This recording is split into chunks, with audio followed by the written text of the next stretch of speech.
Hello student, আশা করি তোমরা সবাই ভালো আছো। লেসন এডটেকের পক্ষ থেকে জিনতত্ত্ব ও বিবর্তনের 2 নম্বর লেকচারে তোমাদের সবাইকে স্বাগতম জানাচ্ছি। আজকের ক্লাসে আমরা মেন্ডেলের প্রথম সূত্র নিয়ে বিস্তারিত জানব। ঠিক আছে, চলো আমরা আজকের ক্লাসটি শুরু করি। আমাদের আজকের ক্লাসের টপিক হচ্ছে মেন্ডেলের প্রথম সূত্র। ঠিক আছে, বিজ্ঞানী গ্রেগর জোহান মেন্ডেলের প্রথম সূত্র।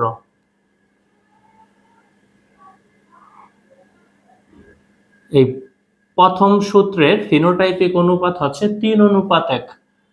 ঠিক আছে, প্রথম সূত্রটা কাকে বলে আমরা একটু এটা জেনে নেব, পরে আমরা প্রমাণটা দেখব। ঠিক আছে, প্রথম সূত্র,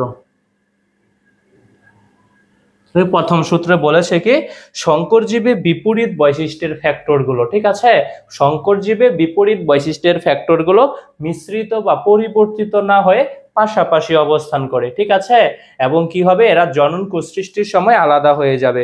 জনন কোষ সৃষ্টির সময় পরস্পর থেকে পৃথক হয়ে ভিন্ন ভিন্ন জনন কোষে প্রবেশ করবে। এটাই হচ্ছে কি মেন্ডেলের প্রথম সূত্র। আমি লিখে দেই। হ্যাঁ, মেন্ডেলের প্রথম সূত্র কি সংকরজীবে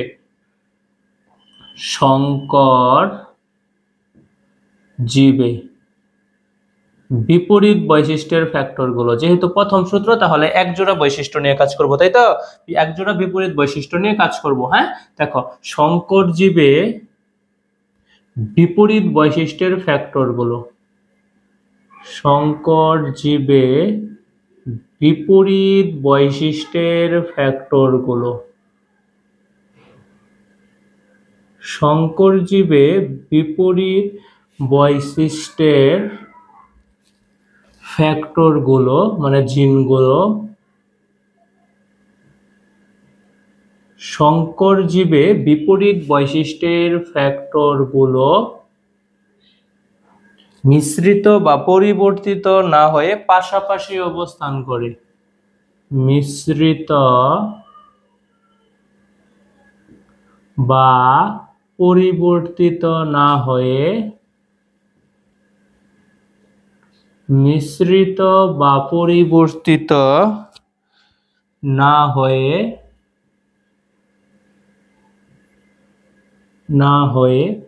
পাশাপাশি অবস্থান করে। পাশাপাশি অবস্থান করে। বিপরীত বৈশিষ্ট্যের ফ্যাক্টরগুলো কি হয় সংকরজীবে? মিশ্রিত বা পরিবর্তিত না হয়ে পাশাপাশি অবস্থান করে। ঠিক আছে, এবং জনন কোষ সৃষ্টির সময় পরস্পর থেকে আলাদা হয়ে ভিন্ন ভিন্ন জনন কোষে প্রবেশ করে। ঠিক আছে, এবং জনন কোষ সৃষ্টির সময় পরস্পর থেকে পৃথক হয়ে ভিন্ন ভিন্ন জনন কোষে প্রবেশ করে। ঠিক আছে, এবং জনন কোষ সৃষ্টির সময় জনন কোষ সৃষ্টির সময়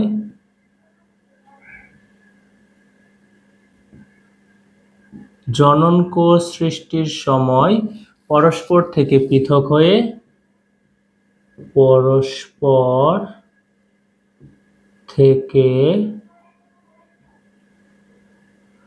পৃথক হয়ে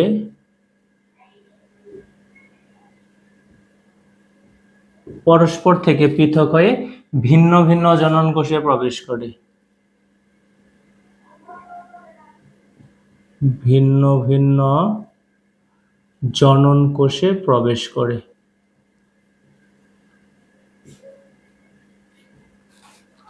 কোষে প্রবেশ করে। এটাই কি মেন্ডেলের প্রথম সূত্র।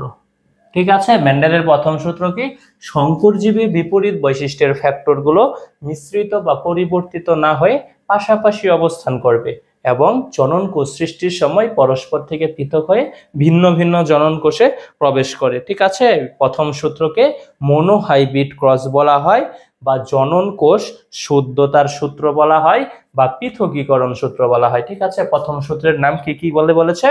মনোহাইব্রিড। ঠিক আছে, মনোহাইব্রিড ক্রস সূত্র, জনন কোষ শুদ্ধতার সূত্র, বা পৃথকীকরণ সূত্র। ঠিক আছে, ওকে, চলো আমরা এটার প্রমাণ দেখি। হ্যাঁ, এই মেন্ডেলের প্রথম সূত্রের ফিনোটাইপিক অনুপাত কত? 3:1। 3:1। আমরা এই প্রমাণটা দেখি চলো আমরা প্রথমে কি নিব, বিশুদ্ধ লম্বা উদ্ভিদের ক্ষেত্রে দেখব। ঠিক আছে, বিশুদ্ধ লম্বা উদ্ভিদ এবং বিশুদ্ধ খাটো উদ্ভিদের ক্রস নেই। দেখো বিশুদ্ধ লম্বা, বিশুদ্ধ লম্বা, এটা কি পিতা নিলাম আমরা, এটা উদ্ভিদের ক্ষেত্রে আমরা দেখতেছি। ঠিক আছে, বিশুদ্ধ লম্বা নিলাম পিতা এবং বিশুদ্ধ মাতা নিলাম কি, মাতা নিলাম হচ্ছে বিশুদ্ধ খাটো, বিশুদ্ধ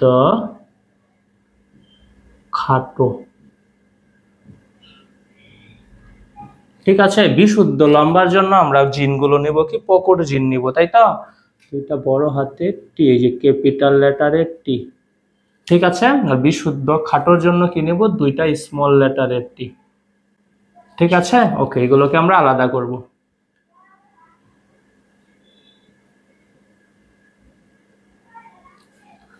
এটাকে আলাদা করি। ঠিক আছে, আমরা প্রথমে জিনগুলোকে আলাদা করে নিলাম। ঠিক আছে, এবার ক্রস করব। এটার সাথে যদি আমরা এটা নিই, ঠিক আছে, তোমরা এই লাইনগুলো সোজা ভালোভাবে দিবা, হ্যাঁ, তোমরা ভুল করো এগুলো। দেখো আমি কিভাবে দিচ্ছি। ঠিক আছে, পরে এটার সাথে আমরা এটাকে নিব, কিন্তু এটা কোন পর্যন্ত দেব, এই পর্যন্ত দিব। ঠিক আছে, পরে এটাকে আমরা এখানে দিয়ে দিব। ওকে, একটা বড় হাতের একটা ছোট হাতের। এই দেখো এবার এটার সাথে আমরা কি করব, এটাকে নিব, আবারও একটা ক্যাপিটাল লেটারের টি, একটা স্মল লেটারের টি। এটার সাথে এটাকে নেব, কি পাবো, একটা ক্যাপিটাল লেটারের টি, একটা স্মল লেটারের টি। ঠিক আছে, এটা কি ভাই, এটা হচ্ছে প্রথম বংশধর F1 জনু। ঠিক আছে, এটা হচ্ছে কি প্রথম বংশধর বা F1 জনু। ওকে, এই প্রথম বংশধরের সবাই কেমন হবে বলতো, এখানে প্রকট বৈশিষ্ট্যগুলো প্রকাশ পাবে শুধু, তাই না। প্রচ্ছন্নগুলো এই প্রকটগুলো প্রকাশ পাবে, প্রচ্ছন্নগুলো প্রকাশ পাবে না, তাই না। তাই এটার বৈশিষ্ট্য কি হবে, লম্বা হবে। কিন্তু সবাই কেমন হবে, শঙ্কর লম্বা হবে, কিন্তু হ্যাঁ পিওর লম্বা না। ঠিক আছে, সবাই লম্বা কিন্তু শঙ্কর, সবাই লম্বা কিন্তু শঙ্কর। ঠিক আছে, মেন্ডেলের প্রথম সূত্রটার দিকে, সংজ্ঞাটার দিকে দেখাও, কি বলেছিল, বিপরীত বৈশিষ্ট্যের ফ্যাক্টরগুলো মিশ্রিত বা পরিবর্তিত না হয়ে, দেখো বিপরীত বৈশিষ্ট্যের ফ্যাক্টরগুলো মিশ্রিত বা পরিবর্তিত না হয়ে তারা আলাদা আলাদা জনন কোষে প্রবেশ করেছে। ঠিক আছে, ওকে, বিপরীত বৈশিষ্ট্যের ফ্যাক্টরগুলো মিশ্রিত বা পরিবর্তিত না হয়ে এরা কি করে, পাশাপাশি অবস্থান করে এবং জনন কোষ সৃষ্টির সময় এরা কি হয়, জোড়া ভেঙে ফেলে। ঠিক আছে, জোড়া ভেঙে কি করে, পরস্পর থেকে পৃথক হয়ে যায় এবং ভিন্ন ভিন্ন জনন কোষে প্রবেশ করে। ঠিক আছে, এটাই ছিল কি মেন্ডেলের প্রথম সূত্র। ঠিক আছে, আমরা F1 জনু দেখেছি, প্রথম বংশধর। ঠিক আছে, আমরা এবার প্রথম বংশধরের দুইটা জীবের মাঝে আবার ক্রস ঘটাবো। ঠিক আছে, ওকে, দেখো আমরা লিখলাম কি F1 জনুর লম্বা, এখানে এদিকে লিখি। ঠিক আছে, লিখলাম কি F1 জনুর, না লিখি F1 জনুর লম্বা,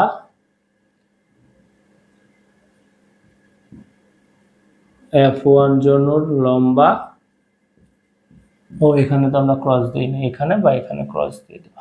দেখো F1 জনুর লম্বা নিলাম এবং F1 জনুর লম্বা আরেকটা নিলাম। ঠিক আছে, এগুলো দুইটা নিয়েছি আমরা F1 জনুর লম্বা। F1 জনুর লম্বা গুলো কেমন হবে বলতো, শঙ্কর লম্বা হবে, তাই না।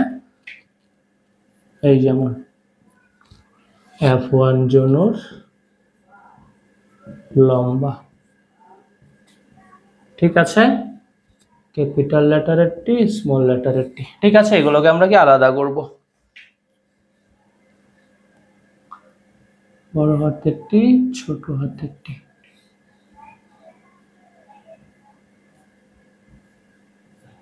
ওকে, এবার কি করব, আমরা ক্রস করব। এটার সাথে যদি আমরা কি করি, যদি এটাকে নেই তাহলে কি হবে, ক্যাপিটাল লেটারের টি, স্মল লেটারের টি, সরি দুইটাই ক্যাপিটাল লেটারের টি। ঠিক আছে, এই যে এটার সাথে আমরা এটার ক্রস দেখলাম। ঠিক আছে, তখন তখন কি পাবো, দুইটাই ক্যাপিটাল লেটারের টি। ঠিক আছে, এবার এটার সাথে আমরা কি করব, এটা দেখাবো, কি পাবো, একটা ক্যাপিটাল একটা স্মল। ঠিক আছে, এটার সাথে যদি আমরা এটাকে নেই, কি পাবো, একটা ক্যাপিটাল একটা স্মল। এটার সাথে যদি এটাকে ক্রস দিই তখন কি পাবো, দুইটাই স্মল লেটার। ঠিক আছে, বলো তো তাহলে এবার কি পাইলাম আমরা, এটা কি হবে ভাই, এটা হবে লম্বা। ঠিক আছে, এই দুইটা কি হবে, এই দুইটাও হবে লম্বা। এটা কি হবে, এটা কি হবে বলো, এটা হবে কি খাটো। ঠিক আছে, তাহলে ফিনোটাইপিক অনুপাত কত হবে বলো তো, ফিনোটাইপিক অনুপাত কত হবে, 3:1, কারণ 3টা লম্বা 1টা খাটো, তাই ফিনোটাইপিক অনুপাত তোমরা নিচে লাগবা। হ্যাঁ, ফিনোটাইপিক অনুপাত কত হবে, 3:1। দেখছো, প্রমাণ পাইছো, এই যে আমরা এখানে লিখেছিলাম ফিনোটাইপিক অনুপাত, ফিনোটাইপিক অনুপাত 3:1, 3:1। ঠিক আছে, ওকে। আর জিনোটাইপিক অনুপাত কত দেখো তো, জিন যুগলের গঠন কেমন আছে, এটা একরকম, এই দুইটা একরকম এবং এটা একরকম, তাই না? জিনোটাইপিক অনুপাত কত হবে তাহলে, 1:2:1। জিনোটাইপিক অনুপাত 1:2:1, তাই না? কারণ কি, দুইটা পিউর, একটা কি আছে পিউর আছে লম্বা, তাই তো, দুইটা কি আছে অবিশুদ্ধ লম্বা, এই জন্য 1:2:1, একটা পিউর খাটো আছে, এই জন্য দেখলাম 1:2:1। ঠিক আছে, ওকে। এটা আমরা কিসের ক্ষেত্রে দেখলাম, মেন্ডেলের প্রথম সূত্র, এটা আমরা উদ্ভিদের ক্ষেত্রে দেখলাম, তাই তো। মেন্ডেলের প্রথম সূত্রটা কি, সে সংকর জীবে বিপরীত বৈশিষ্ট্যের ফ্যাক্টরগুলো মিশ্রিত বা পরিবর্তিত না হয়ে পাশাপাশি অবস্থান করবে এবং জননকোষ সৃষ্টির সময় পরস্পর থেকে পৃথক হয়ে ভিন্ন ভিন্ন জননকোষে প্রবেশ করবে। হ্যাঁ, কিভাবে প্রবেশ করেছে আমরা দেখে ফেলেছি। ঠিক আছে, এবং এই সূত্রের ফিনোটাইপিক অনুপাত কত, 3:1। ঠিক আছে, আমরা উদ্ভিদের ক্ষেত্রে দেখে ফেললাম। আসো এবার আমরা প্রাণীর ক্ষেত্রে দেখি। আশা করি আপনারা বুঝতে পেরেছেন। ওকে, প্রাণীর ক্ষেত্রে আমরা কোনটা দেখবো, গিনিপিগ দেখবো। ঠিক আছে, গিনিপিগ কেমন, ইঁদুরের মতো, ঠিক আছে, একটু বড় গিনিপিগ। আসো দেখি, হ্যাঁ, বিশুদ্ধ কালো আর বিশুদ্ধ বাদামি, বিশুদ্ধ কালো, এটা কি আমরা প্রাণীর ক্ষেত্রে দেখব।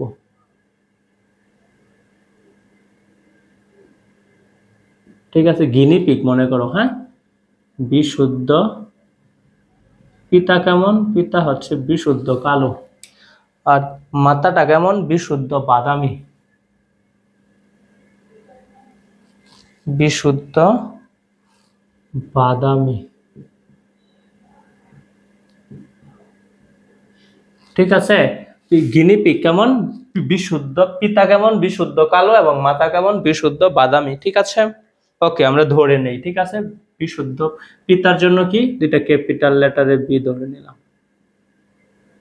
ঠিক আছে, এবং মাতার জন্য কি নিলাম, দুইটা স্মল লেটারের বি। ঠিক আছে, এবার এদেরকে আমরা আলাদা করব।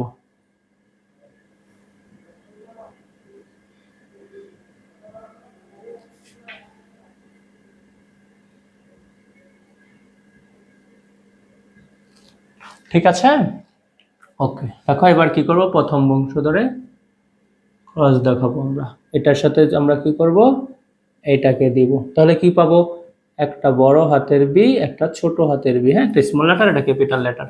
এটার সাথে যদি আমরা এটাকে নিব, কি পাবো, একটা ক্যাপিটাল লেটার, একটা স্মল লেটার। ঠিক আছে, এবার আমরা কি করব, এটার সাথে এটাকে নেব, পাবো আবারও একটা ক্যাপিটাল লেটারের বি, একটা স্মল লেটারের বি। এটার সাথে যখন আমরা এটাকে নেব, আবারও কি একটা ক্যাপিটাল লেটারের বি, একটা স্মল লেটারের বি। এটা কি, এটা আমাদের F1 জনু, মানে প্রথম বংশধর। বলতো এই প্রথম বংশধরের সবাই কেমন হবে বলতো, কোন বৈশিষ্ট্যটা প্রকাশ পাবে, এই প্রকট বৈশিষ্ট্যটা প্রকাশ পাবে, তাই না? আর এই প্রচ্ছন্নটা পাবে না। এই জন্যই কি প্রকটটা কি ধরেছিলাম আমরা, বিশুদ্ধ কালো। এই প্রথম বংশধরের সবগুলো গিনিপিগ কেমন হবে, কালো হবে। ঠিক আছে, কিন্তু কি হবে ভাই, সংকর, তাই না? কারণ পিওর হবে না, পিওর হলে তো ওই যে এমন হতো। ঠিক আছে, প্রথম বংশধরের সবাই কি হবে, সবাই কালো কিন্তু সংকর, সবাই কালো কিন্তু সংকর, মানে অবিশুদ্ধ। ওকে, ঠিক আছে, আমরা এবার কি করব, প্রথম বংশধরের কালো এবং প্রথম বংশধরের আরেকটা কালো গিনিপিগের ক্রস ঘটাবো। ঠিক আছে, F1 জনুর কালো, দেখো F1 জনুর কালো গিনিপিগ, ওকে, কেমন হবে, ক্যাপিটাল লেটারের বি, স্মল লেটারের বি, যে এইগুলো, হ্যাঁ আমরা এবার এমন দুইটার ক্রস ঘটাবো। এবার দেখো আবার কি লিখলাম, F1 জনুর কালো,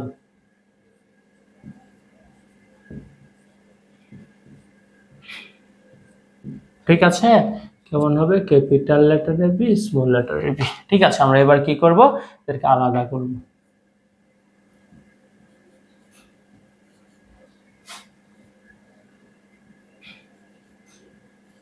ঠিক আছে, এদের আমরা এবার ক্রস দেখাবো। এই বি এর সাথে যদি আমরা এটার ক্রস দেখাই তাহলে কি হবে, দুইটাই ক্যাপিটাল লেটারের বি। ঠিক আছে, এই ক্যাপিটাল লেটারের বি এর সাথে আমরা এবার স্মল লেটারটা দেখাবো।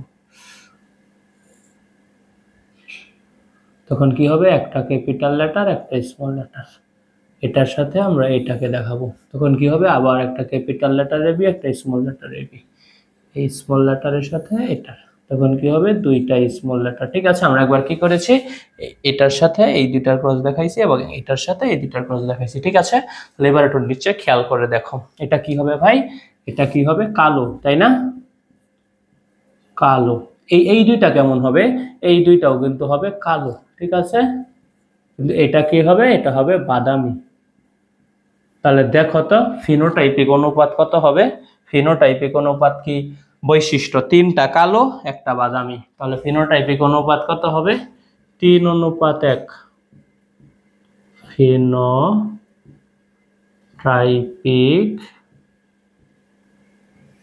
অনুপাত 3:1। ঠিক আছে, এবং জিনোটাইপিক অনুপাত কত হবে বলো তো, দেখো তো জিন যুগলের গঠন কেমন, এটা একরকম, এই দুইটা একরকম এবং এটা একরকম, তাই না, তাহলে জিনোটাইপিক অনুপাত কত হবে, 1:2:1। জিনোটাইপিক অনুপাত, জিনোটাইপিক অনুপাত কত হবে, 1:2:1। ঠিক আছে, এটাই কি ছিল, মেন্ডেলের প্রথম সূত্র। ঠিক আছে, আমরা উদ্ভিদের ক্ষেত্রেও দেখলাম, প্রাণীর ক্ষেত্রেও দেখলাম, প্রতি ক্ষেত্রে ফিনোটাইপিক অনুপাত কত আসে, 3:1। ওকে, আজকের ক্লাসটি তাহলে এ পর্যন্তই থাকুক। আশা করি তোমরা আজকের ক্লাসটি বুঝতে পেরেছো। তোমাদের সাথে পরবর্তী ক্লাসে আবারও দেখা হবে। সবাই ভালো থেকো, সুস্থ থেকো, ধন্যবাদ।